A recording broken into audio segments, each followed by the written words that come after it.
Like to call to order the City of Saugatuck City Council meeting for February 10th, 2025. Please join me in the Pledge of Allegiance.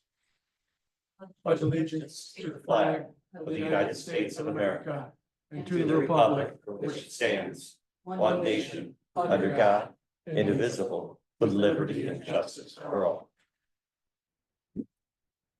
Jamie, will you call the roll? Anderson, Here. Clark, Here. B, Here. Gardner, Muncy, Here. Peterson. Here. Stanton. Here. We have a quorum. Russ got stuck in snow in the UP, so is unable to join us. Would someone make a motion to excuse his absence? I'll make a motion to excuse Council Member Gardner from tonight's meeting. Second. All in favor? Yes. Yes. Any opposed? Okay. Councilmember Gardner's online. Oh, he is. Great. Okay.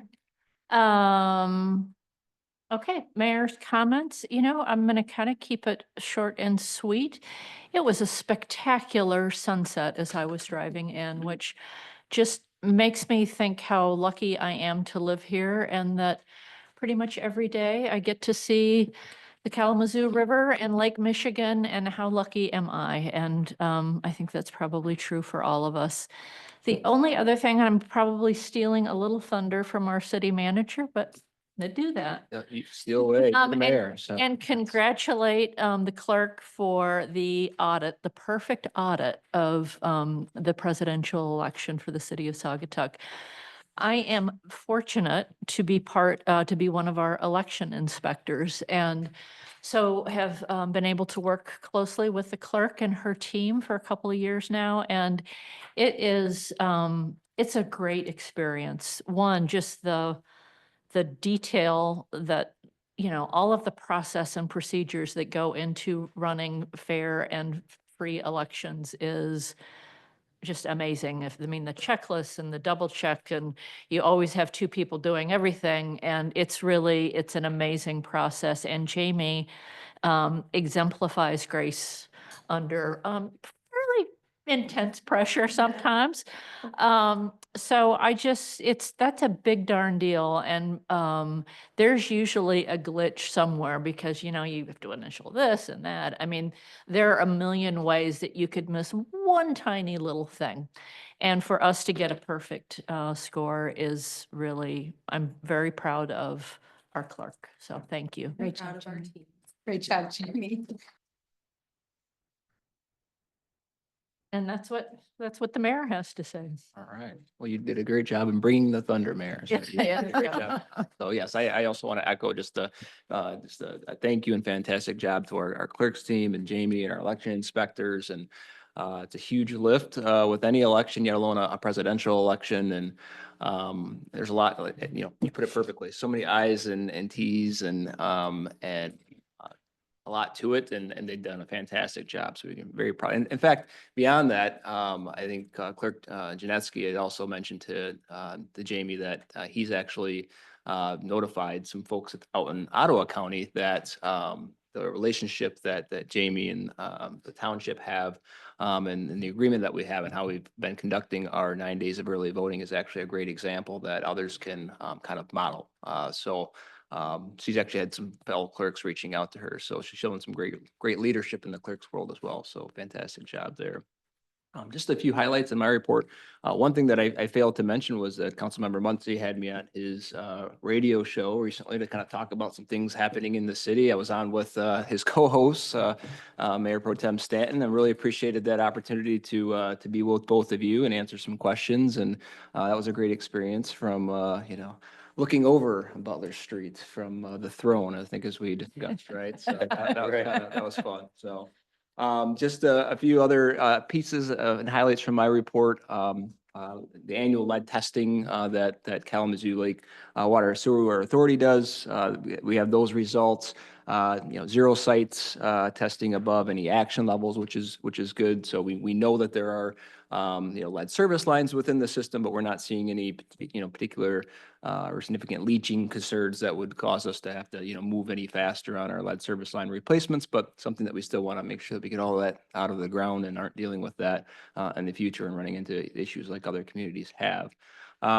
At your strategic planning meeting, you had all kind of wanted some further information, maybe further detail from the Sheriff's Department on policing services and kind of an annual report similar to what the Fire Department had done through Mr. Fox recently. And so they're actually going to be, Sergeant Haas will be here at your regular meeting on February 24th for that. So I just wanted to highlight that for you and others that are listening in.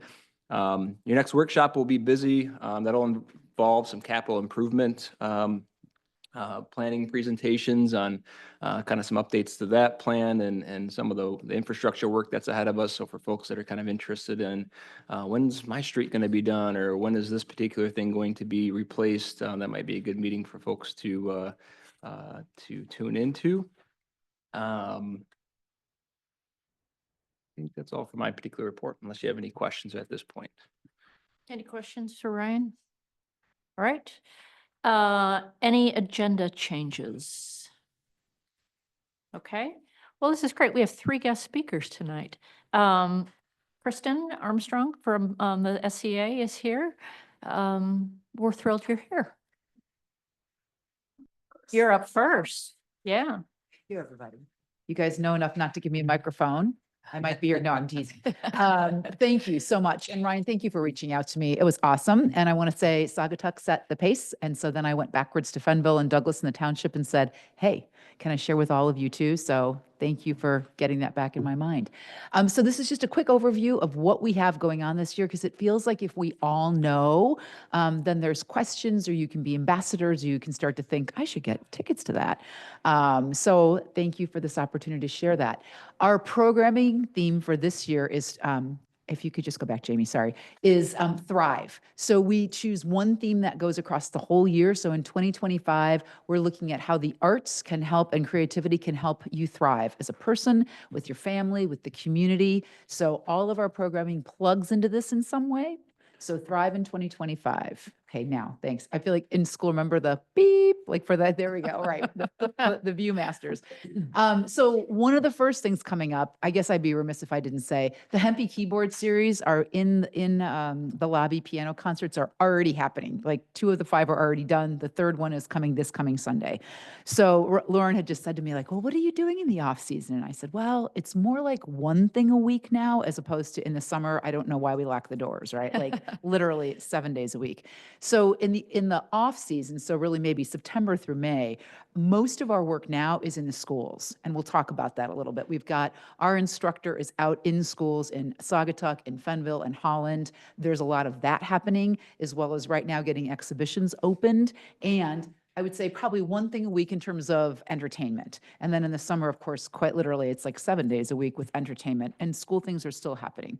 So Hempy is happening right now. We have exhibitions that are open. We'll talk about that in a bit. The next big thing coming up is the film festival is back. Mountain Film out in Telluride, Colorado, which was one of the nation's premier documentary film festivals, is doing great. They made it through COVID. They are really back on their feet again. We're one of only 2 places in Michigan that bring the On Tour. So Ann Arbor, somebody in Ann Arbor is doing it, and we are. So we bring award-winning short documentaries from Mountain Film to Saugatuck Douglas, to the community. And I think our goal over the next 3 to 5 years is to continue to work with the CVB to see how we can use this. This is kind of a long established, shoulder season event. Can we bang up more things around it to bring more people to town? Because if it's already happening, it doesn't have to be planned. Now we just wonder what other things could be built around it to really make it a jam-packed weekend. So it's a little bit different this year. Last year, we did the hike on Friday night. And then, of course, remember, like we had that horrible snowstorm we had to cancel. And so after that, we thought, this is March. We're taking a chance. So instead of being outdoors on Friday, we've brought back the Film for Families program. So this is all documentaries that are age appropriate for kiddos. And we're also working with WUSA, Outdoor Coffee, Outdoor Discovery Center, Scrapyard Climbing, and Velo City has a kids nonprofit now with bikes, getting kids outside on bikes. So Velo Kids, it's called. So we will be showing the films, and all of those partners will be at the SCA. So there's hands-on stuff for kiddos to do. Kids are free, adults are $5, with the idea that we want to make this super affordable for families so that they can come and cost isn't a burden. So that'll be Friday, the 21st. Then the 22nd is the community festival. What you remember, morning screening, afternoon screening, all different films, both times, and then the evening screening. And there's, of course, cocktails and food attached to that evening screening. You can buy an all access pass, come all day, or you can choose whatever you like, come throughout the day. So that's happening Saturday, March 22nd. Boop. New this year, we are doing our first, what we hope will become a biannual creative conference, so called Curiosity in Action. And we're really looking at the intersection of arts and creativity and wellness. So we've built this for healthcare providers, educators, creatives, and then lifelong learners. So all of you can also be coming.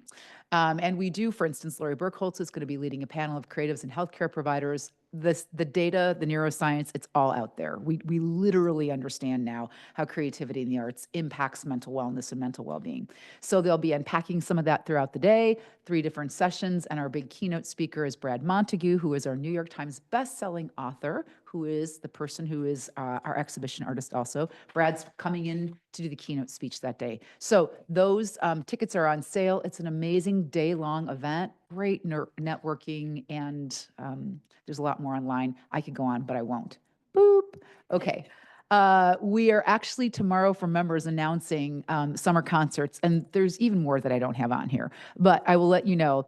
So many of you have probably seen Dixie Longate. Dixie's back for 2 days. I'm gonna tell you guys, this is the final world tour. Dixie is literally retiring, and unlike Cher, I think Dixie's actually retiring. So we get Dixie 2 nights, and then Dixie's going to Denver for like 8 days, and then that's it, amazingly. So this is it. Get your tickets for Cherry Bombs and Bottle Rockets, 2 days in May. Then we're bringing back Tony winner Levi Christ. He was here 2 years ago. It was such a fabulous concert. It's one night only. So don't miss Mr. Tony winner, who's an incredible pianist. He will be here. We've got a couple other concerts happening this summer, including a lobby show, which only seats 80 people. So like a really intimate living room concert. So those tickets all go on sale for members tomorrow. And then the general public, I think, in another week after that. But that gives you at least a taste of the concerts that are coming. So you know this summer, the big shows are Come From Away, and then the second one is Waitress. So we already auditioned in Chicago. We go to New York City in 2 weeks, I think.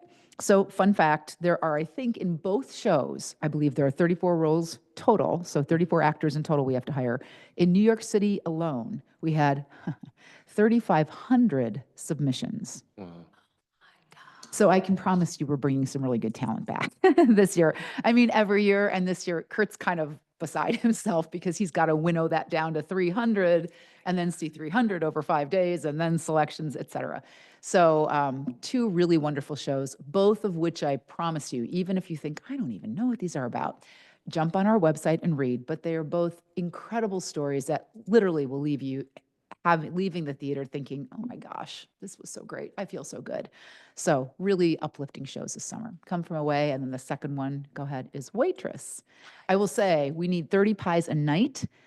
Everybody thank Cranes because they have already come aboard as a partner. Rob and the family jumped on right away. They will be giving us free pies for the entire run because it is set in a bakery, in a pie bakery.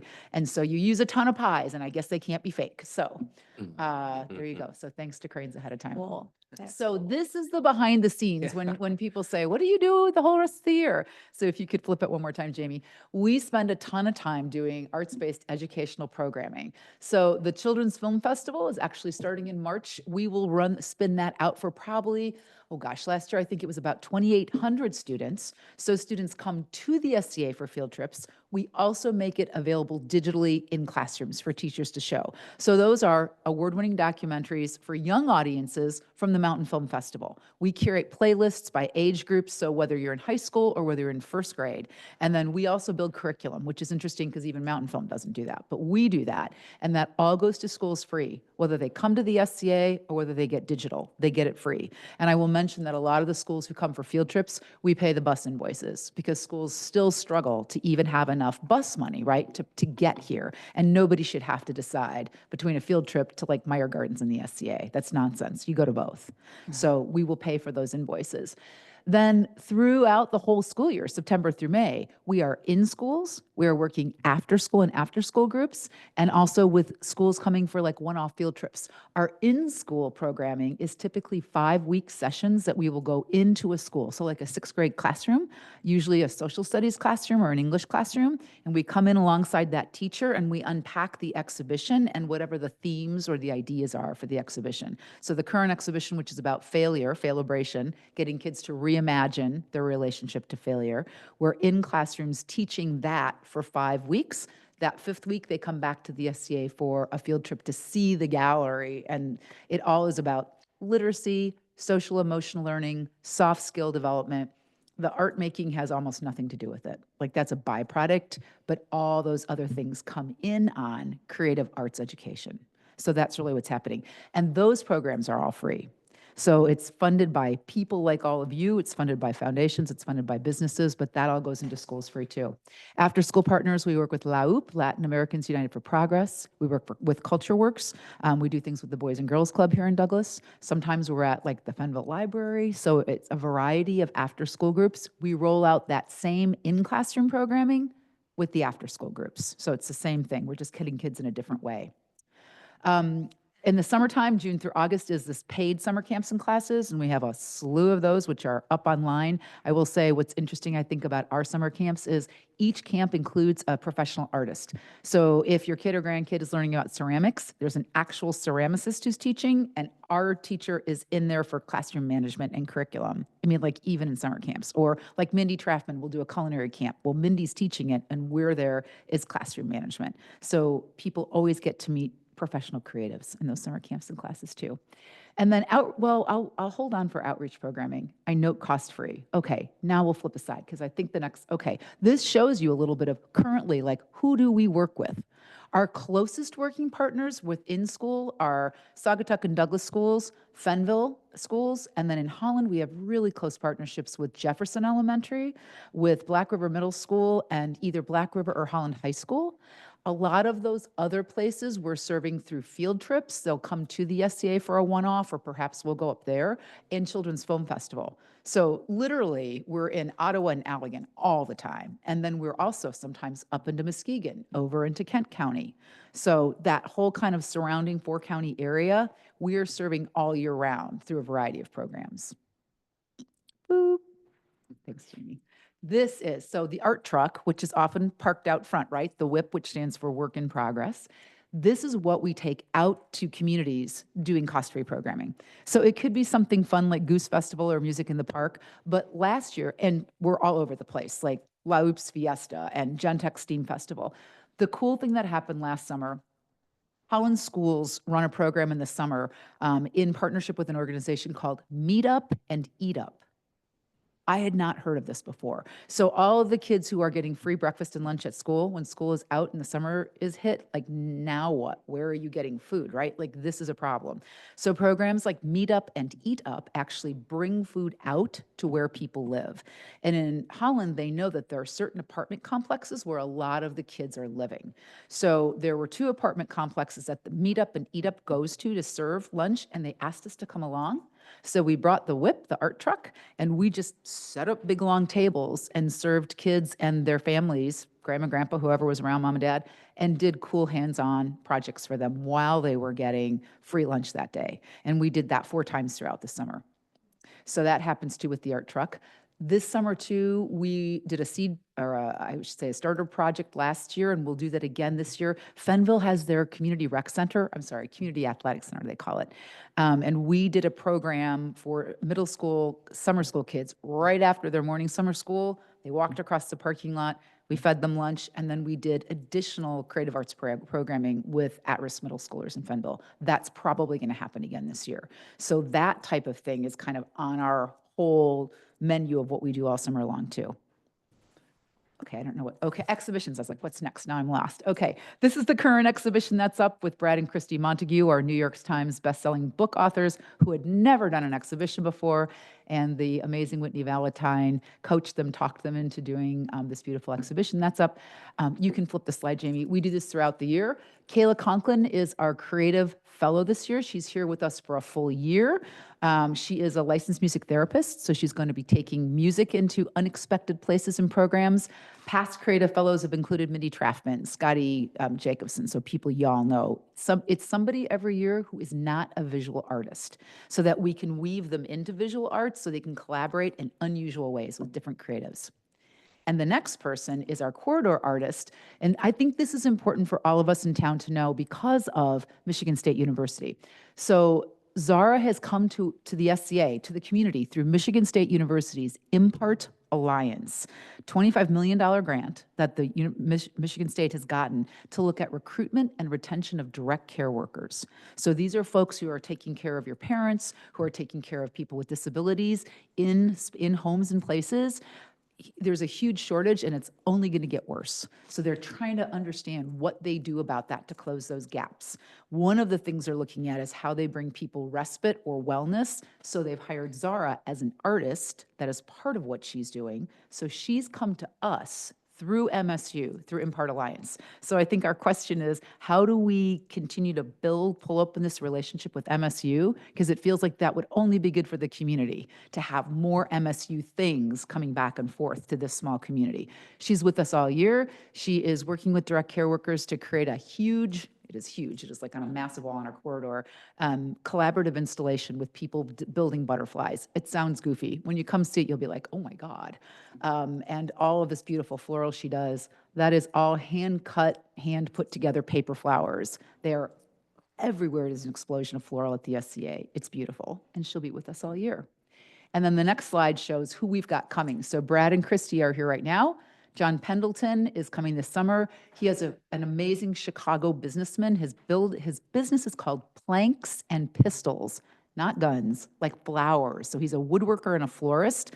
Look him up. He's incredible. And we're getting him on the way up. We probably could never afford John again. After this summer, he is a rising star. So exciting. And Kayla Powers is a fiber artist now based out in Santa Fe, and she'll be with us doing environmental themed work in the fall. So those are our 3 artists we'll have this summer.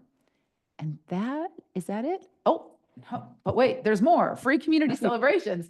If you can flip to the next slide, I think it says yes, here we go. Jump into summer. We'll be back June 6th. I'm going to say this out loud so everybody knows that we know this year, this is on top of Community Pride. So previously when there were 5, right? Jump was, or it would be like Pride, then Jump. At the end of last year, we all realized like, oh my gosh, there's 4. So now everything is kind of smashed together.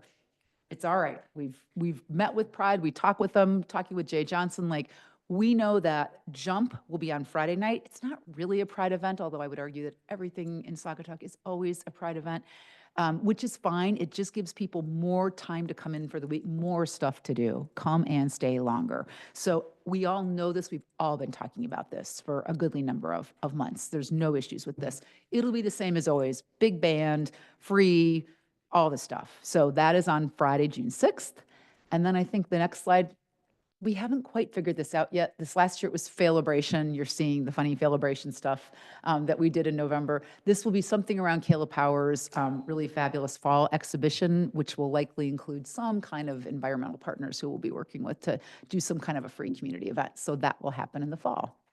Now I think, oh yeah, one more. Okay, this is if you're interested in joining. You all know this. There's lots of ways, and you all support the SCA. So thank you. Big overview. And if you have any questions, I would be delighted to take them. Questions for Chris? Kristen, I'm sorry. It's okay. This is fabulous. Congratulations. It's Thank you. really Thank you for the opportunity. I super appreciate being able to roll it out. cool. Awesome. Good Thanks. job, Kristen. Thank you. Work, yeah. And next we have Jim Bauk, from the ZBA. Wow, I know, yeah, really. yeah. Uh, Kristen and the SCA bring a whole lot more smiles to people than we Yeah.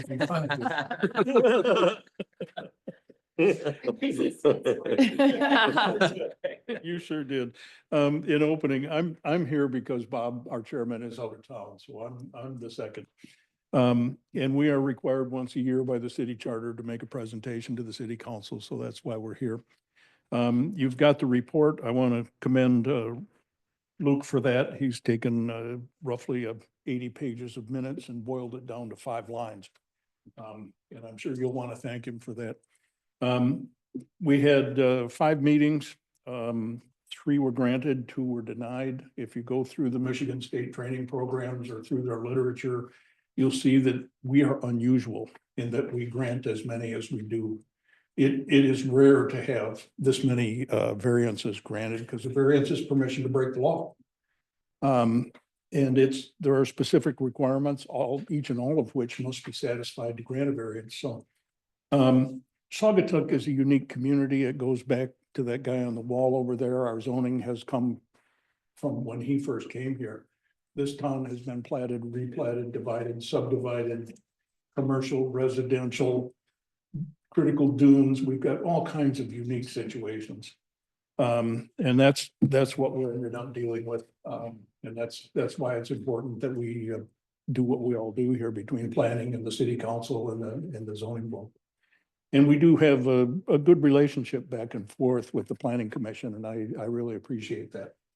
Our meetings, very quickly, the first one was last year. That's there because that was originally denied. The person came back with a slightly reduced request, but there wasn't enough there to make it unique and to make it show real practical difficulty. That was denied. The next one is a single family home on Park Street. That's the one behind the lift station there. And they needed to be a little closer to the road. They were pushed over by the dune there, and it wasn't practical to reduce the size of their house. It's not an overly large, and it's especially not overly wide. But they had a lot of critical dune features to deal with, plus the pumping station on the front, and a lot of reasons for approving that one. It satisfied everything. The next one was the chimney chase for the side of Saugatuck, so that they could vent their oven up and out because there's a rental unit up above them. They couldn't go through that. The next one, the Secrets of Saugatuck. We seldom, I don't know that I've ever seen, I don't know, in however many years I've been doing this, a use variance. And this really isn't a variance. This is a change of not one legal non-conforming use to another. So it was straightforward to grant that one. It was allowed. And then the last one, a single family dwelling on Allegan Street, very small lots in that area. It was a corner lot. And it just didn't meet the requirements for approval. That's our year. We have no meeting this month. We had no meeting last month. And I want to commend both Brian and Luke. It's good to work with both of them. They're on top of it. We can go to them with questions. We get straightforward, on the spot answers. So that's our report. Any questions? No, thanks, Jim. Appreciate your work. Appreciate Thank what you, you do. And then, coming via Zoom, I think, is Steve Manns who chairs the Planning Commission, to give the Planning Commission annual report. Thank you, Madam Mayor. As many of you know, Luke is out sick today. So the first part of the report kind of relates to some of his activity, then leading into the Planning Commission activity. And I thank all of you for accommodating me to be able to do this via Zoom. I do appreciate it. I will be back in cold Saugatuck next week for the Planning Commission meeting, which will take place on the 20th. But on pages 5 through 7 in your packet, and as Jimmy's got up on the screen, kind of kicks off with just some of the activity that Luke had provided for like the zoning permits. And you can see that they kind of fluctuate, each year, but we had 57 new permits that were issued in 2024. The one thing that I do commend Luke and even Ryan, who began really looking at the enforcement activity starting back in 2023. I think we had a lot of the ordinances in place, but there was probably a little lax on the actual enforcement of it. And you can see how dramatically those numbers increased as we are now going out into the community and, and making citations for, garbage cans staying out late or something that happens in a historic district. Somebody's got, a sign that's not allowed out on the sidewalk. You've got a zoning issue. So we had 87 of those in 2024. You can see the breakdown there on your screen as to what related to those, including as you move over to page 6, 20 of them related to short-term rental. Again, do they have licenses? Are they following the rules? Did we have a some type of a nuisance, issue? And so Luke has been going out and issuing them violations and then following up with them. So I think you can kind of see that level of activity. We also had 129 renewals or short-term rental license certificates issued during the year. I didn't get a chance to get that number broken down between how many of them were new versus how many were renewal. I believe it's about 70-30 was 70% was renewal, 75%, and the rest of them were new certificates, which we'd expect that level of new will decline as we move into 2025 due to some of the activity we had last year in instituting limits on short-term rentals within the R1 districts, which then kind of leads to the Planning Commission's activity itself. We had 11 meetings. We had just 1 month where we did not have a quorum. That was in November of last year. So we had 11 meetings overall. And what Lucas kind of listed out there for you is in each meeting, when did we have either a site plan or a public hearing? And what you can kind of see is that at the start of the year, we had a number of restaurant looking at expanded outdoor dining. And that was one of the situations where they had to come before us initially. As part of that, so there's like 6 of those. And then you will also see that we had a number, I think there's 5 cases that came before us of individuals who have ADUs on their property, or they were building an ADU and they wanted to have it for rental. And that requires a special land use.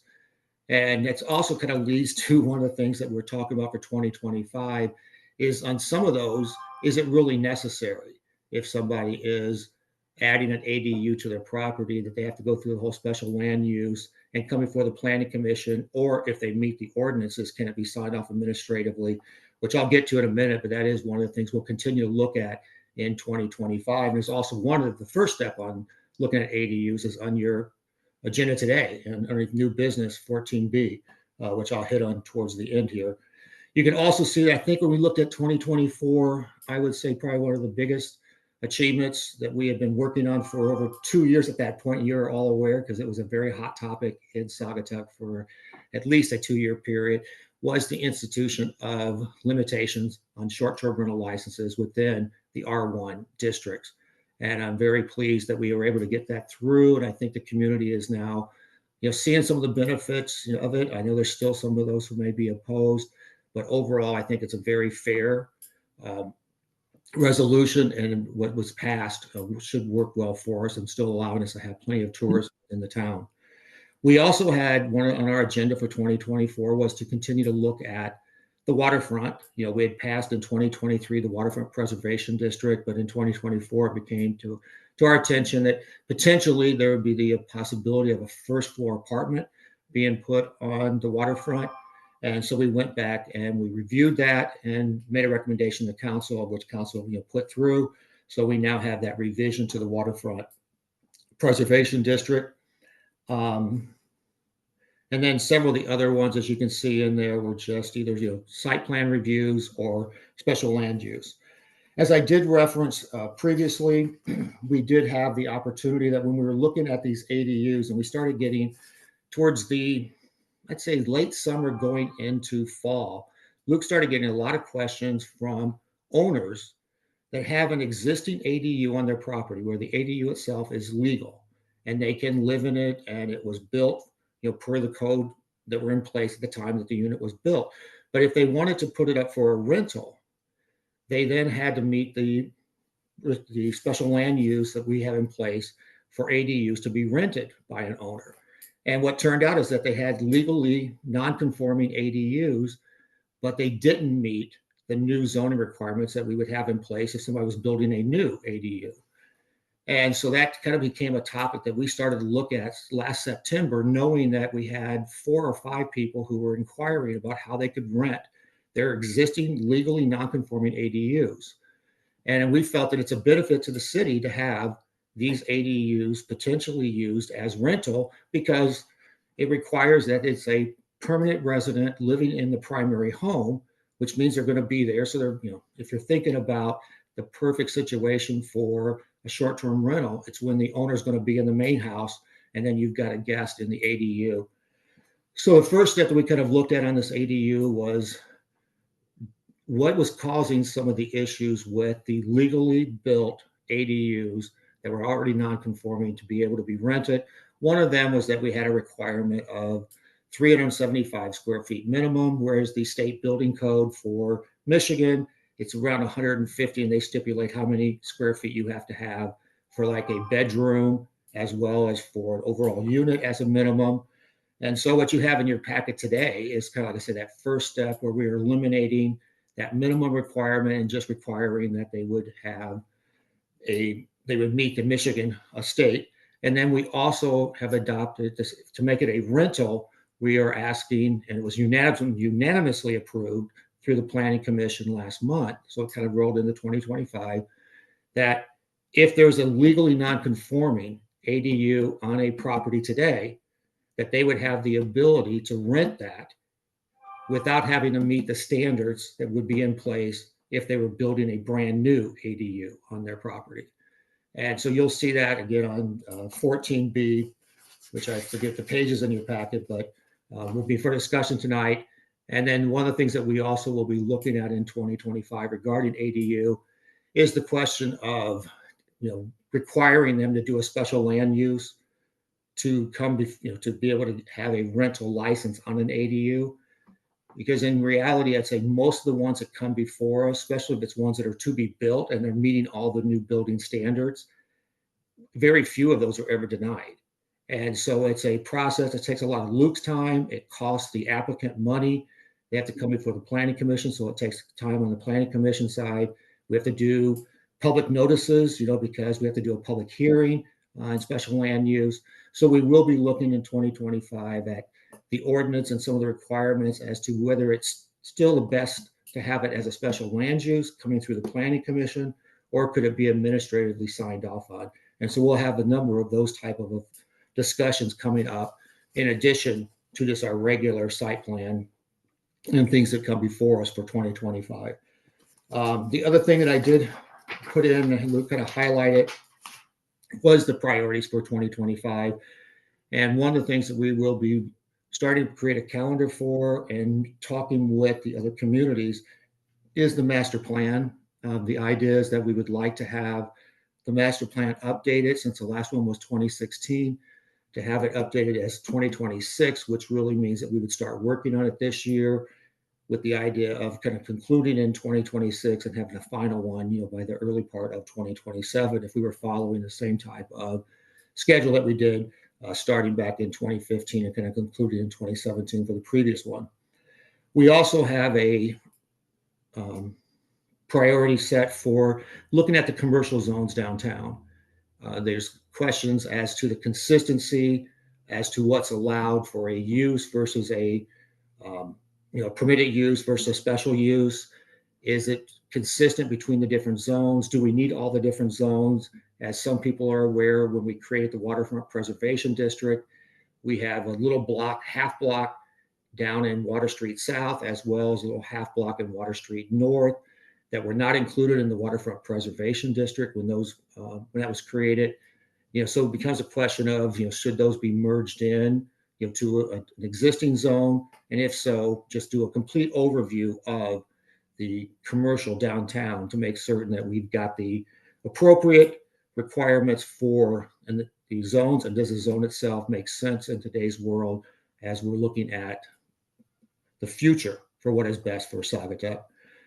Which also, item 3, which is not on here, we are currently taking a look at some of the R4 because that is the district that butts right up against commercial. So it's almost like the commercial and R4 to try to like look at those and make certain that they are in alignment with the master plan that we expect to begin for 2026. One of the other items was parking and a potential shuttle that was raised by the public. I know that the parking and shuttle services really don't fall within the planning commission. I know it was something you guys discussed during your strategic meeting, but if we can figure out creative ways that we can have discussions around it during the year, we're open to it. And then, as many of you are aware, we have been asked by several members of the public if we would consider looking at the potential of allowing for, chickens or live chickens to be on properties. It's not a priority item. We haven't made it as an agenda yet, but it is something that we will continue to have some conversations on throughout the year. And we'd always, of course, welcome any type of suggestions or recommendations from council. With that, I would say that I'm open for any questions. I will try to be around. I know, again, Luke apologized that he's not able to be there. I feel badly that he's got the flu because I went through it for about 10 days and hopefully none of you have, but it's not something any of us want. But I look forward. I'm back in town next week. Maybe I'll see some of you either on the streets or maybe at our meeting next Thursday on the 20th. Any questions? Any questions for Steve? No, it doesn't. Oh, Well, just a Oh, yeah. comment. I'd just like to thank Steve and the rest of the planning commission for all the hard work they did last year. I can't think of any other planning commission anywhere near us that's had the workload that they've had over the past, well, more than a year, frankly. So just, I'd like to just extend my thanks to the entire planning commission for tackling all these really important issues. for well us. said. Yeah, very well I said. thank all of you for that comment. And I represent, tonight here just speaking on behalf of it as the chair, but the entire planning commission, I think we're blessed as a city of Saugatuck to have the individuals. And like I've said several times when we had an opening, the applicants that we receive and the quality of the applicants really stands out to say that we're fortunate also to live in a community where people want to participate and they see the advantage of actively participating in something that's helping decide what's best for the future of Saugatuck. And I think I appreciate the fact that we've got a great working relationship with the other committees and commissions within the town, but also with city council. And I thank you guys for when we send something forward, you look at it, you can hopefully feel comfortable that we have done our due diligence, but not every time we understand, will we always be in full alignment. But moving forward, we've got a great team. And I can tell you at every meeting, they show up, they're prepared. They ask great questions when we get into the meeting. Many times I've seen my mind, change during the course of discussions. And I think that's really the way that it should work, in a community our size, is that we can come in, have open discussions, have everybody ask questions, all towards the goal of trying to achieve what we think is best for the applicant in many situations, but also for the city of Saugatuck. So thank you for that. Great. Thanks, Steve. Appreciate you. Thank you. Give our thanks to the entire commission when you meet later on. Absolutely will. Thank you very much. All right. That takes us to the number 8, public comment on agenda items only. Is there anyone in the room that would like to make a public comment? Is there anyone on Zoom that would like to make a public comment? Russ? You're up, Russ.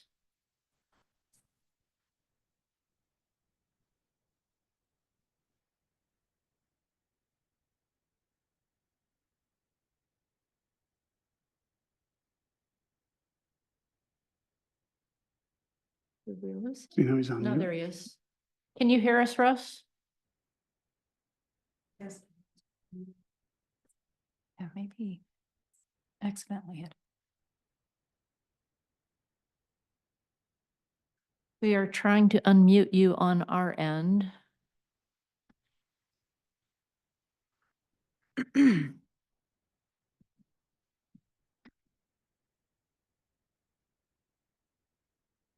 Steve Mann. Not working? Try Okay. Steve. I don't see us, so I think he must. Okay. Maybe go to Steve Mann's has his hand up. Like Steve Oh, has. Steve? Yeah, just real quick, I alluded to this during my update on planning commission. I just wanted to make a public comment regarding that item 14B.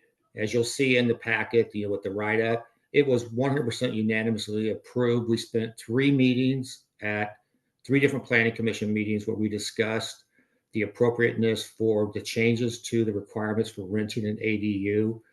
And I think what has now been through public hearings proposed to you really is a good solution. We've got 4 applications that we've been postponing month to month that are legally non-conforming structures that we have been holding off on making a decision as to whether they can move forward.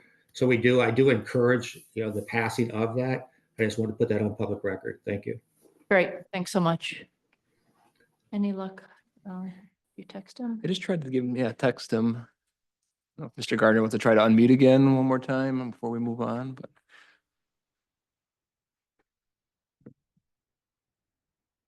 Hmm.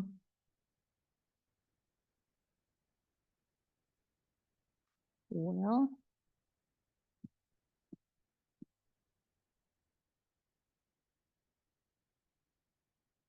Anyone else? Okay. Okay. Well, Russ, raise your hand if you think you can resolve this. He said it's not letting him unmute, Oh. so, Oh. if you want to. All right, call him real quick. Yeah, we could do that. Find the Russ, roundabout way to make it happen, right? Ryan's going to give you a call. We can put you on speaker. Hey, Russ, we'll try to put you on speaker here and see if we can. I appreciate that. There we go. All right, go ahead, Russ. Can you hear me all right? Yep. Yep. By way of introduction, Russ Gardner, 245 Spear Street and Saugatuck City Council. Apologize for not being there this evening. The Upper Peninsula weather slowed us down a bit getting out. So anyway, I'm just calling in to speak to the ethics policy agenda item.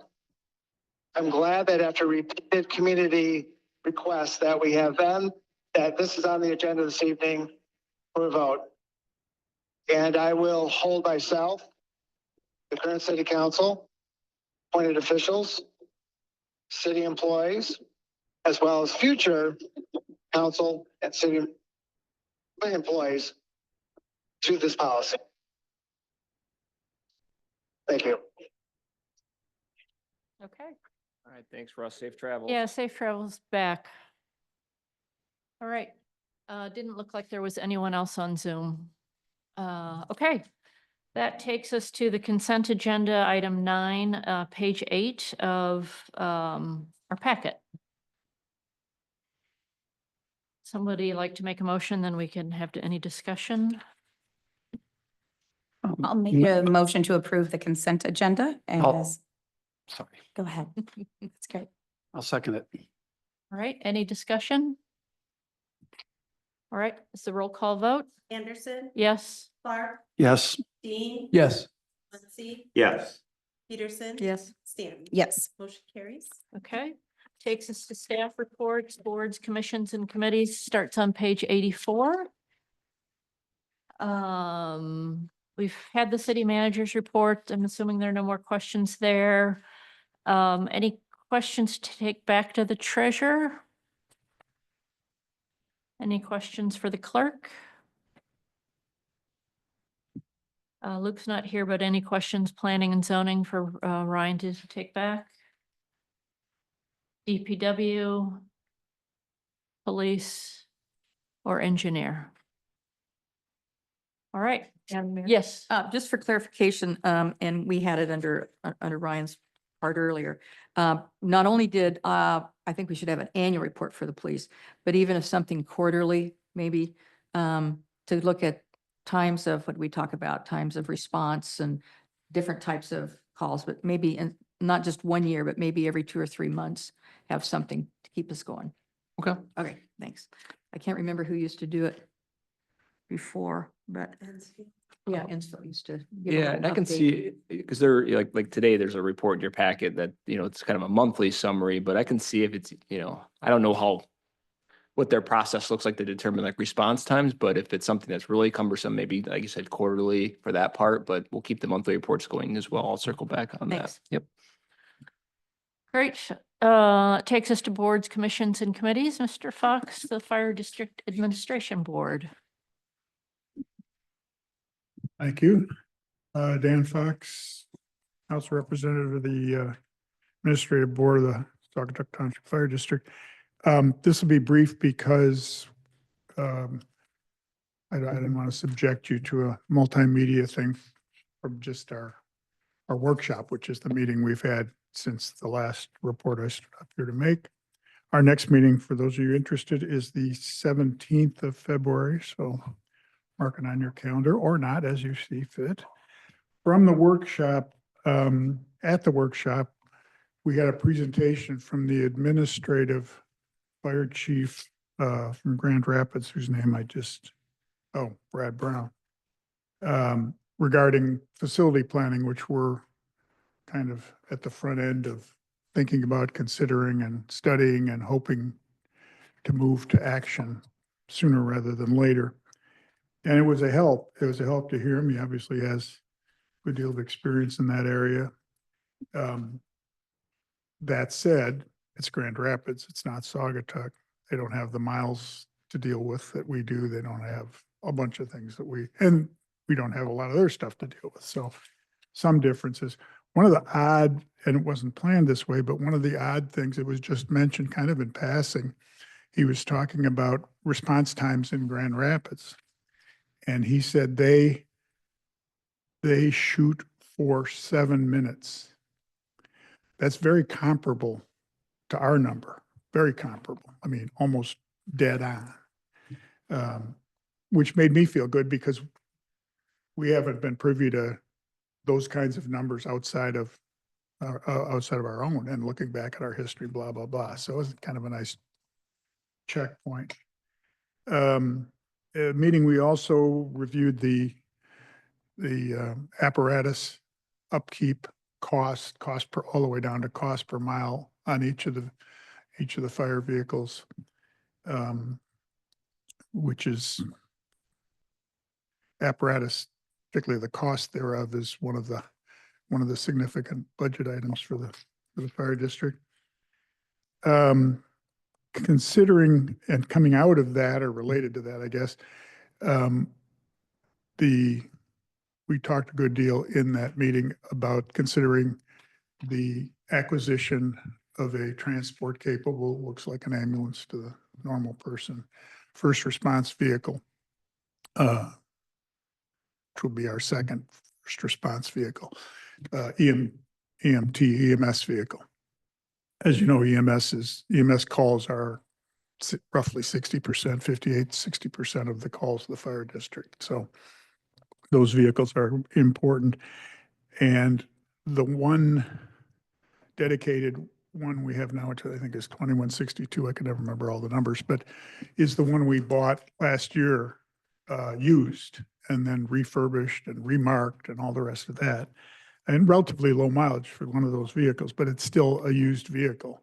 So the thinking is from the chief and his people that it would be wise to have the next one be a new vehicle, and that would then become the first out the door vehicle for EMT. So you're starting from 0 mileage. And the way they're going to, at least the plan to do that, is to buy, as a company you deal with, but you buy the truck, this chassis, and then they are going to remount on the chassis a refurbished box, the back part, which saves some money.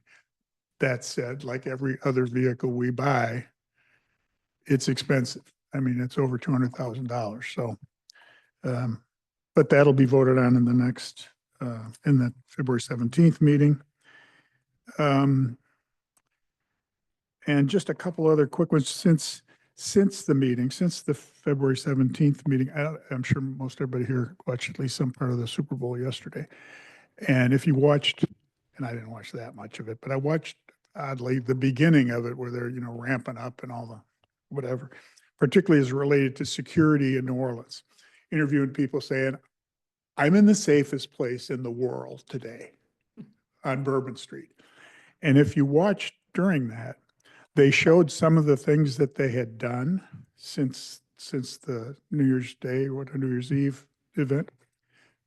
Excuse me.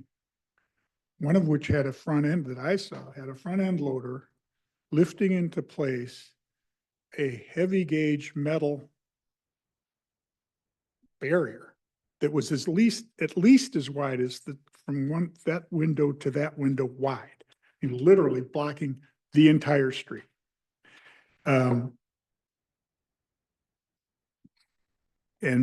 I thought related to that, and about a little after that, I think came through a note from Holland, and I think it actually appeared in the newspaper, that Holland is acquiring significant additional blocking equipment for Tulip Time, and they have dramatically shortened the Tulip Time parade.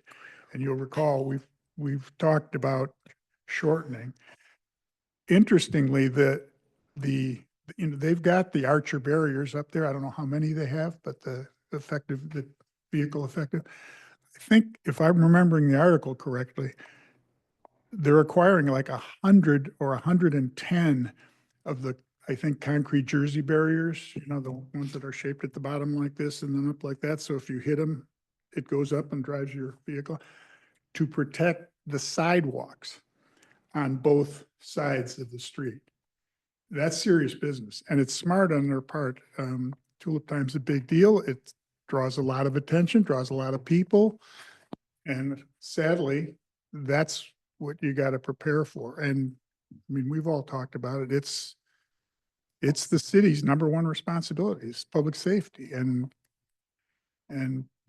Greg thinks about it all the time and worries about it and worries about what would happen and oh my God and so forth. So I offer that to you, just those two pieces of data, and that's it.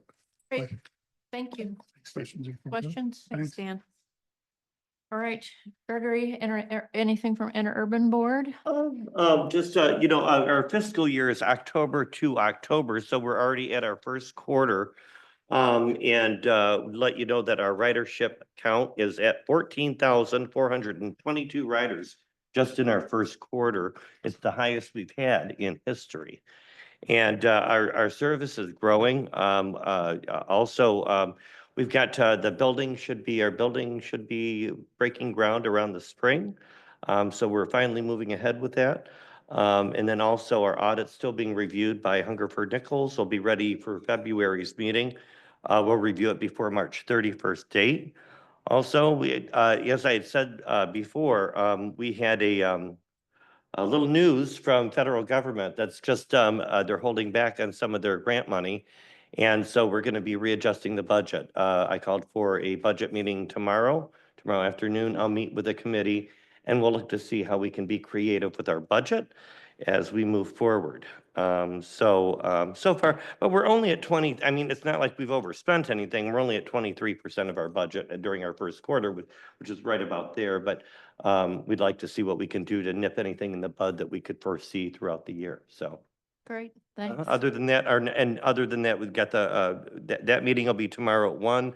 The regular monthly meeting will be on the 18th, Tuesday, the 18th. At the Interurban offices. Great, thank you. Mhm. Cal Lake Sewer and Water, Ryan, have you, I think we. Yeah, no, Barry was here at your last meeting and Yep. gave you an update on the last board meeting. I forwarded you those documents, so nothing new at this point, other than the lead service report. Great, and Mark Becken is rolling off of that board, and Joe in the consent agenda was appointed. I've talked with both Mark and Barry. March 7th is Barry's 20th year on that board, and apparently Mark has been on it for 30 years. They both, actually Barry and I had a fairly long conversation about deepening the bench. And as he pointed out, getting it a little bit younger, since both of the people who know, about that, have been, are getting late in their career. So anyway, big appreciation to both Barry and Mark for their long service. Absolutely. I think there's nothing from the Harbor Authority. Hopefully March. Okay, Hopefully March. okay. We'll put a hope for that with Gregory's budget negotiations. ZBA, we just heard from Jim, so I don't think there's probably anything there. Historic District Commission, we'll get that update from Mr. Gardner at the next meeting. Planning, I can't top Chairman Mann's report, Yep, so okay. we'll rest on that. okay. PPW? Yeah, Parks and Public Works, the last meeting, Nancy Kimball was selected as the chairperson for the committee. Kelly Roach was selected as the vice chair. And then our next meeting is February 25th at 10 a.m. And that's when we'll begin discussions on how to solicit ideas for renaming the airport property. So I'm sure there's more on the list, but that's the highlight. Questions for Lauren? All right. Tri-community non-motorized trail. As you know, the project is delayed. The Friends communicated to their donors and their members recently, and I believe this council discussed the other matter in closed session on Wednesday. Joe, anything on the Water System Operations Contract Advisory Committee? Nothing new. I know our esteemed city manager has been working with the attorneys on our next red line drafts, so we'll be looking forward to getting that and reviewing it when it's convenient. Great. And finally, the Wildlife Management Committee. I was unable to attend the last meeting. I was on holiday, so I don't have a report. Okay. I saw when I was returning with the best dog from our walk last night, 15 across Campbell Road. It was wild. Well, yeah, they're in the front page of the paper, so. Yeah. I understand from Lisa Nasarina, the Douglas city manager, was kind of helping the committee with their work from a staff perspective, that the committee wanted to put out some sort of like quarterly report on the work and what they've done to date. So we put that out in the e-news Yep. today and put that out on social media. So some good information went out to let folks know where it's at and kind of where they're headed and the work they're still doing. So. Great. Thanks for flagging that. Mhm. Okay, that takes us to 11, approval of accounts payable. Yes. I move we approve accounts payable in the amount of $474,123.11. I'll second. So any questions before we vote? Okay, it's a roll call vote. Henderson. Yes. Clark. Yes. Dean. Yes. Muncy, Yes. Peterson. Yes. Stan. Yes. Motion carries. All right, no public hearings, no unfinished business, takes us to new business. 14A is to amend the city code of ordinances to clarify the purchasing authority of the city of Saugatuck on page 113. Now, we talked about this at the workshop last week. Ryan, do you have anything to add? Nothing to add unless you want a kind of a fuller summary. But yeah, we did discuss this last week. Yep. Madam Mayor, Yes. a motion to approve ordinance number 250210-A to amend the city code of ordinances to clarify the purchasing authority of the city of Saugatuck. Second. All right, any questions or discussion before we vote? Yeah, maybe I should just for folks that maybe didn't attend the workshop, just to give them a quick brief summary, like, what the heck does this mean? Essentially, we have a purchasing ordinance that exists today. It was last updated in 2009. So we've had some inflation since then, and we've had, the cost of products has gone up. And so, we've asked council to consider kind of adjusting that threshold for when competitive bidding is required, and then trying to account for some other scenarios that have arisen where maybe competitive bidding isn't the best. And so I'm just trying to kind of clarify those pieces in the ordinance. There's kind of some cleanup related to like sale of city property equipment that we no longer need, and that normally we do that by competitive bidding, but this also allows for us to use an auction process as well. There's also some provisions added in here that where if we were to have a God forbid, an emergency in the middle of the night, and we needed, to make an emergency purchase, there's also some language in here that would allow for that. Great, thanks. Good summary. All right. Take a vote. Anderson, Yes. Clark, Yes. Yes. Yes. Stanton. Yes. Motion carries. Okay, takes us to 14B. This is the accessory dwelling units ordinance change that Mr. Mans reviewed and has been in our packet. We talked about it at the workshop as well. Somebody like to make a motion, then we can.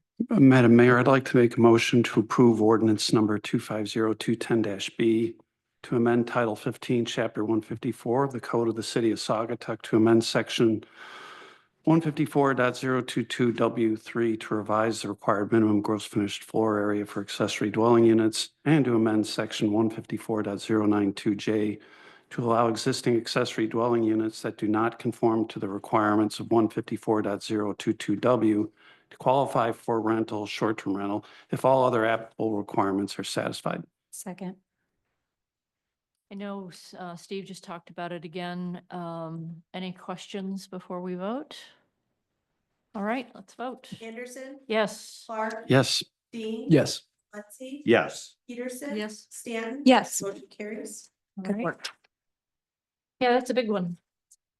Okay, 14C, updated policy on ethical standards of conduct, page 129 of the packet.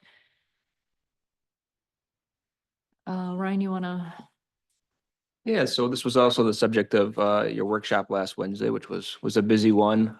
Based on the discussions that you had at the workshop, Attorney Mills has updated the ethics policy a little bit further. Those updated sections are highlighted, essentially kind of clarifying that the policy's not, designed to address general performance concerns or questions. It's really specific to ethics-related concerns. Clarifying that Part B is related is guidance on reporting and resolving ethical complaints. That the council may also kind of provide for more detailed procedures related to this policy. Some language was added in for that, and then some cleanup with B3 that is stated that it can't just be a belief, or shouldn't just be a belief of unethical conduct. There should actually be, a basis or some evidence that's provided as well. Otherwise, the rest of it remains largely intact as it relates to kind of clarifying those reporting structures depending on who the complaint is potentially about. And then also providing for an annual acknowledgement process where staff, you as council members, as well as your board and commission members will have to acknowledge this policy on an annual, review it, and then acknowledge that you've received it and reviewed it and are going to abide by it. So. Great. Any questions? Discussion? Madam Mayor? Yes. I have a quick one, and maybe I just didn't see it or we don't need it or anything. Going through, it shows where you go, how you go about presenting a complaint, going all the way down to whoever ends up with it. But there's nothing in there about what the result is. What if, do we need to have anything in that says this is the result? And I don't know.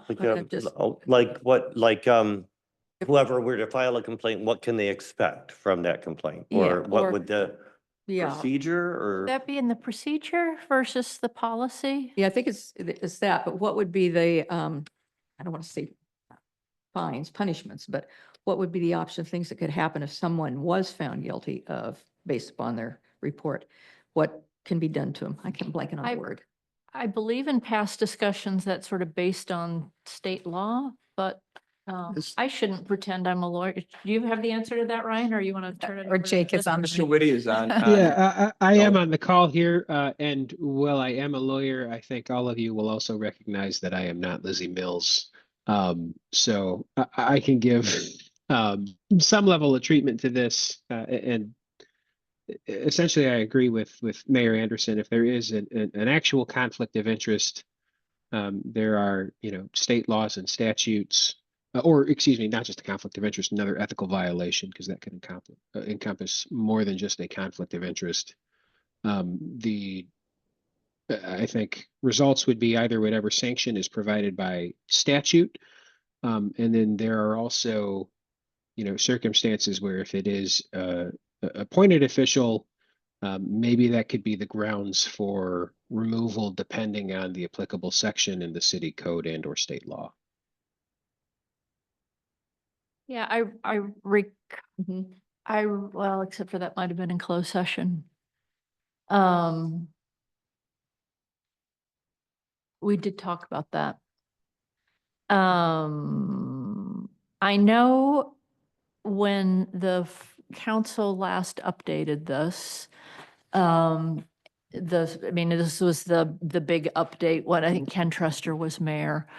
The city intentionally kind of backed away from being judge and jury and tying the ethics policy to state law, so that there was, a mechanism for that to happen. And I think, the instances, especially for elected officials, and I think this included like somebody who had done terrible, like was a total crook.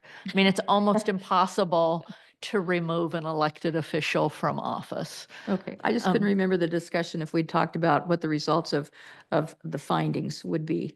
And if we don't need it, that's fine with me. I think we can, when we get to the procedures, see if I think we definitely want to close the loop. And then I do think it then goes to the charter or to state law. And that sounds great. Okay. Right. I also have a couple of questions. First of all, I like the clarity that it creates around involving the city attorney in just about any matter. I think that's a great protection for staff to make sure staff are treated fairly and equitably under the law. I do have a question though on, it's on the top of page 136, section 4H, the inclusion, we may not accept or engage in, and the inclusion is public service or private employment that is in conflict with our official duties as council member, appointed official, or city employee. A number of us engage in public service. Some of us, I believe, are on 501c3s such as the Coastal Alliance, which is great. Everyone knows I work for the state. I'm a civil servant. I work for the State Environment Agency. In the past, when we rolled out the lead and copper rule, which we've been talking about today, a number of municipalities sued the state because they considered it to be an unfunded mandate. So I can see a situation where I might have to recuse myself from a discussion, but this almost makes it sound like someone that is a civil servant can't serve in an elected position. So Jake, I hate to put you on the spot, but. No, it's not a problem at all. And I understand exactly what your concern is. My expectation would be is that this is more of a reference to something that would otherwise be prohibited by the Incompatible Offices Act, where it is a office in government that is quintessentially incompatible with the duties and obligations that you have as a council member. What would an example of that be? So example of that would be you serving as the director of zoning and planning because there is a somewhat supervisory relationship between the city council and that office. Okay. Could you say that one more time? Yes. So an example would be like a member of the city council serving as the director of zoning and planning, because in some ways the city council has a supervisory relationship to that office, and it's not a perfect example because I know Ryan manages a lot of that stuff, but it's where, and there's a whole state law on this. It's the Incompatible Offices Act, and there's just a number of situations in which you can't hold two positions simultaneously because they are required to advance different objectives. So like Ryan couldn't be elected to the city council and maintain his city manager position. Correct. Okay. Okay, so, Thank you. so that's what it refers to. Yes. And I That would be think- my understanding, and I will certainly confirm that with Lizzie, because again, I did not draft this because I'm not the firm's employment lawyer. But that would be my expectation. Bad news. Yeah, yeah, right. Yeah. Yeah. Yeah.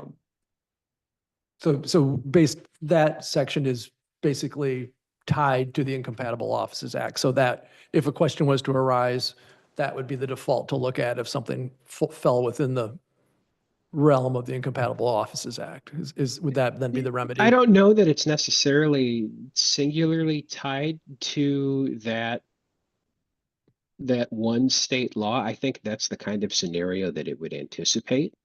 I suppose there might be other circumstances in which it could arise. But for me, that's where I would see it arising. I think the operative word is conflict. Yeah. It Right. defines a conflict between your duties as an elected official and some other activity outside of that. So that's how I read it anyway. So the act, the Michigan Act says is an act to encourage the faithful performance of official duties by certain public officers and public employees, to prescribe standards of conduct for certain blah, blah, blah, to prohibit holding of incompatible public offices, and to provide judicial remedies. So I think the example Jake gave is probably a good one of. I wonder too, because since this applies to city employees as well as Yeah, it council members. does. And there's Supreme Court cases on this that kind of have like a whole, there's like kind of an analysis that's kind of provided for. And I mean, we can get you that language of what. Yeah, I guess I'm just curious why it's in there, because I'm once again, I keep, the more I think about it, there's more and more examples. For example, you were on another municipality's council, you were another municipality's Right. mayor pro tem, but you're also our assistant manager for a period of time. You did eventually, your council then, well, I think, I don't want to go into details, but that was, a change was made, so. Yep, and that was like, and actually in that very scenario, on both ends, I Yeah. was evaluated for an incompatible office, whether or not there was an issue there. Right. And there wasn't, the cities were in different jurisdictions. We don't have any contractual relationships, Right. with each other. There was no like subordination of one office to another. There was no supervision, and it's not like you were negotiating on both ends of the same contract, which is another kind of situation that would be examined. And once again- And this would, I mean, like, so the other part of this prohibition here is you can't accept or engage in, it's also private employment that's in conflict with your official duties as a council member. I mean, certainly there are circumstances in which a council member's private employment could create a conflict of interest in a very particular limited set of circumstances. I think that's kind of the same thing that this is speaking to here, where it's not that you can't have any public employment private employment or public service. It's that if it is fundamentally at odds with your obligations as a council member, rather than something that's kind of one-off. Right. Then that's the one-off piece that I'm thinking about is, we have had situations where, like during the STR issue, where that came up on a number of occasions, did somebody have a potential conflict? And the remedy was just basically recusal. It wasn't, you need to leave your council, you need to quit your job. That wasn't the remedy. So this is more just to identify a conflict, and the remedy would be if council deems it the case for recusal. Is that what this means? In practice, that's how I would apply it. Okay. That sounds vague for you. It kind of does with all the stuff going on with Eagle. Well, I know. I mean, Yeah. that's why I'm wondering. Right, I know, I was thinking the same thing. Well, I mean, that's why I brought it up. Yeah. I mean, I really like serving the state. I also love serving this community. I And want, I want to stay straight with our policy. Right, and we do a lot with you. Well, exactly. Well, yeah, what did you recuse yourself? Was it oh, I know, it was the resolution on, for the marina permit. Right. For, Yeah. For Eagle. Right. So, but I'm trying to think of what else. I mean, I don't know, I mean, Holly Anderson, layperson, city council person, it doesn't seem like your work for Eagle would be a conflict. Well, no, I mean, I'm not a permit writer. I do strategic communications, basically advocacy work, communications work. But, conceivably, if Saugatuck was, suddenly decided they didn't want to pull out its lead pipes, because it cost too much, and the Eagle started enforcement, I might have to talk about that enforcement. I suppose I could recuse myself from voting on it, or I could have a person act as the spokesman. But that's why I think, I mean, how did that line get in there? Public service. That got added throughout the, That Lizzie? Okay. mhm. Okay. And I apologize because I wasn't at the workshop to sort of run this to ground. So I apologize doing it so late in the day. That's why we're. No, and Scott, I'll circle back with Lizzie and we'll have a discussion about exactly what the intent of this is. And if further clarification is necessary, we can either bring that to the council or to you specifically. I don't, my expectation would be that there's no intent to foreclose something as generalized as just having employment with the state, even though that might amount to a conflict in certain limited circumstances.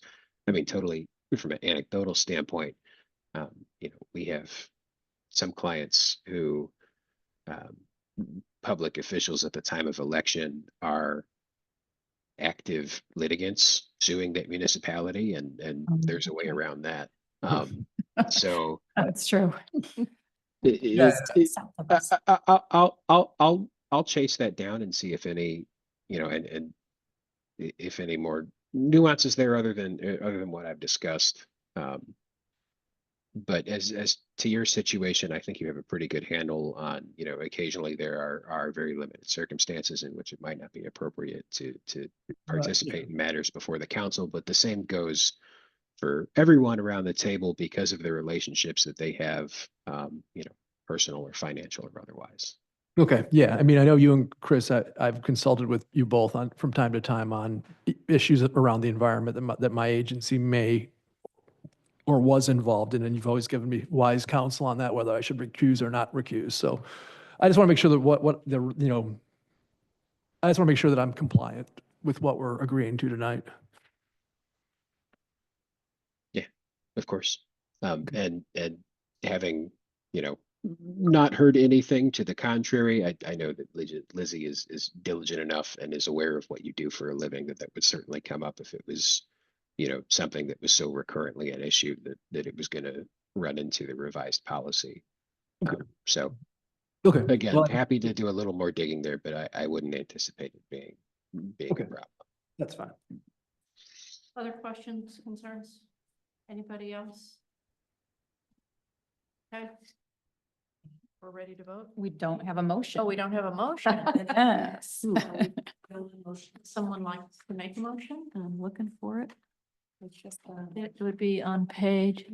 I Oh. can, Madam Mayor, I Yes. can make a motion to approve the updated policy on ethical standards of conduct. Second. Anderson, Yes. Clark, Yes. Dean, Yes. Muncy, Yes. Peterson. Yes. Stanton. Yes. Motion carries. All right. That takes us to 14D, goals and priorities for fiscal 25-26 on page 140.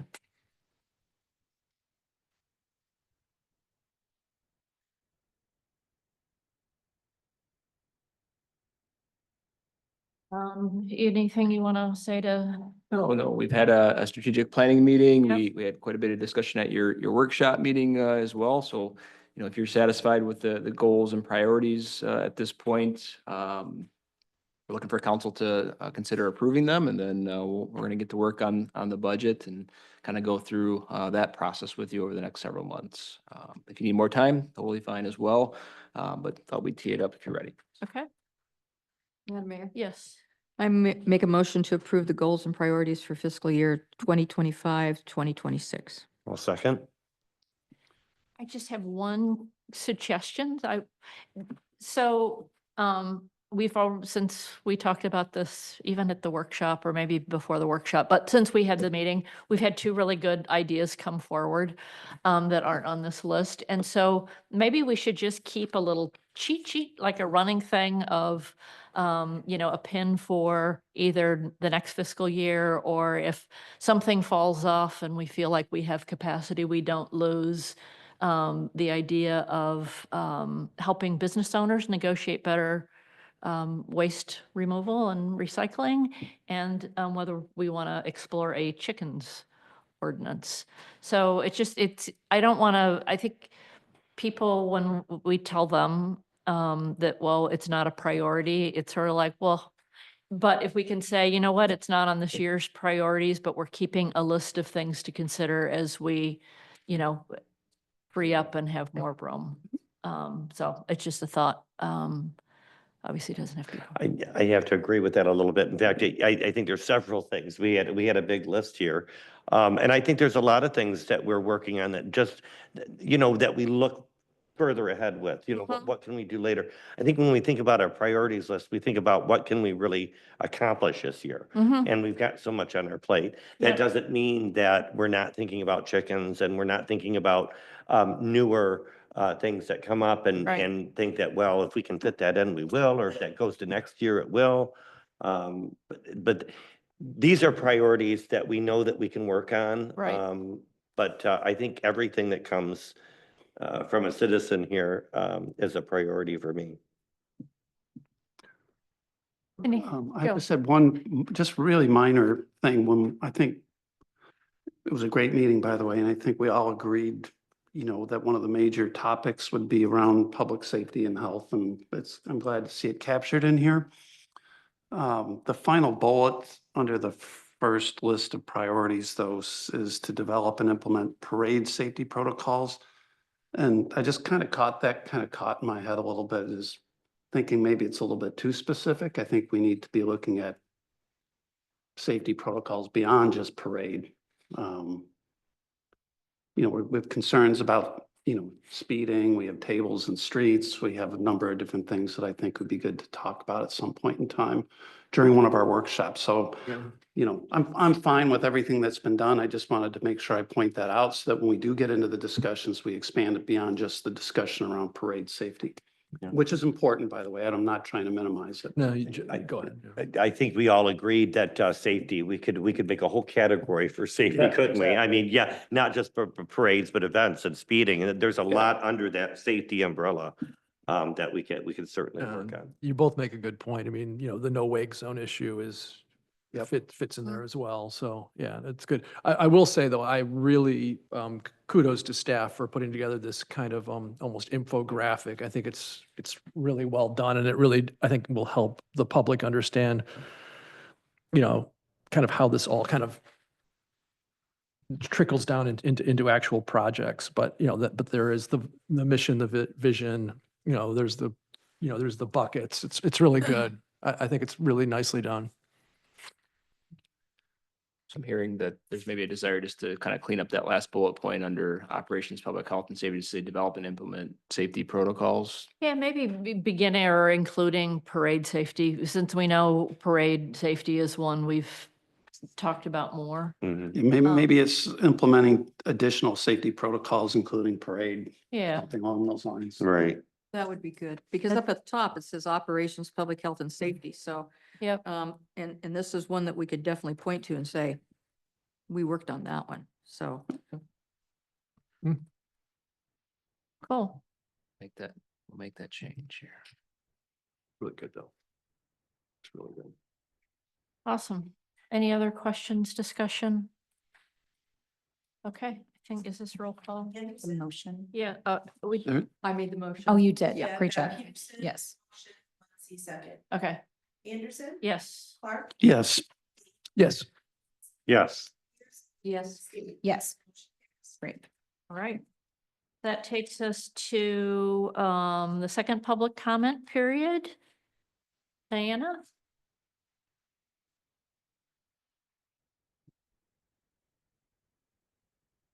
I was Diana Decker, 128C Elizabeth. Christy Armstrong, the director, was mentioning to me that actors need housing. So if anyone can, I don't know how to get that out there. She missed that and asked me to bring that up, that they need housing. Thank you. Thank you. Thank you.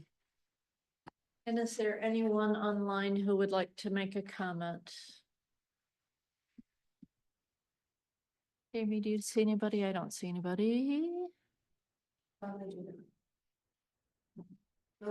Okay, that takes us to correspondence. Kathy Brockington submitted a letter about asking if we can save the tree when Maple Street is redone. And also, I guess we have a very rare tree in one of our parks, and She said. yeah, that we can flag to our DPW superintendent to register. I think it's a big darn deal.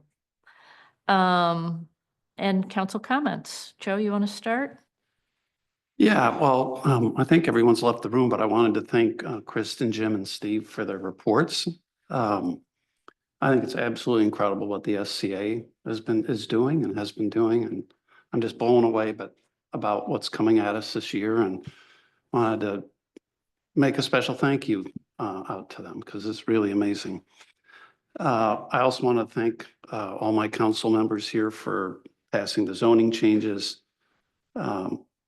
Not to sell past the close, but I mean, Steve covered it very well, but I mean, I think this is really important for our community, our economy, and it's good for our residents. I think it's within the spirit of what we heard from our public during the short-term rental task force discussions. It's the type of housing we want to offer with responsible residents looking out over their properties. So I think that's a really good thing. And it's Valentine's Day. Spring's right around the corner. Yeah. So it's something to look forward to, and get your flower orders in, right? Oh, golly. Hey. That was a great That's a- segue. Yeah, it is Valentine's Day. I'll be at the flower shop all weekend. So come in, stop in and say hi. And if I ever say anything that maybe you wondered, well, what did you mean by that? Just give me a phone call, give me a text. I'm always around. And sometimes things are easier communicated person to person than they are made into a speech. That's kind of where I want to keep it. Scott? Once again, I'm really grateful for the contribution not only our creative types in this community bring to Saugatuck, and once again, it was a great presentation from the SCA, but also the folks that are down in the trenches doing the hard work. And I have to say again, because Steve is on, how grateful I am for what we have in our planning commission. The team there, they get some of the hardest assignments of any of our boards and committees, and I really can't emphasize how much I appreciate the hard work that group does, because I know it's not easy. And I just am very grateful for that. Just got a thumbs up. Please overlapped. Honestly, everything was already said, so I just echo a lot of the comments that were made. So appreciate our guest speakers tonight. They were fabulous. And again, the work that the SCA is doing has been just incredible, working with our young people and our communities in need. And I appreciate everything they do. Right. And I agree with everything that was said, except one thing, spring is not around the corner. It is way Right. in another county. Around the. You, Saugatuck skips spring. We really don't have. you can't put one over on Chris. Trying to be optimistic. I will add my thanks for this council and our staff. I feel very blessed to be part of this group. And all of the other thanks that went out. And Jake, if you will give Lizzie a thank you for all her work on the ethics policy. And with that, a motion to adjourn. I'll make a motion to adjourn. Second. All in favor, say yes. Yes. Yes. Yes. Meeting adjourned.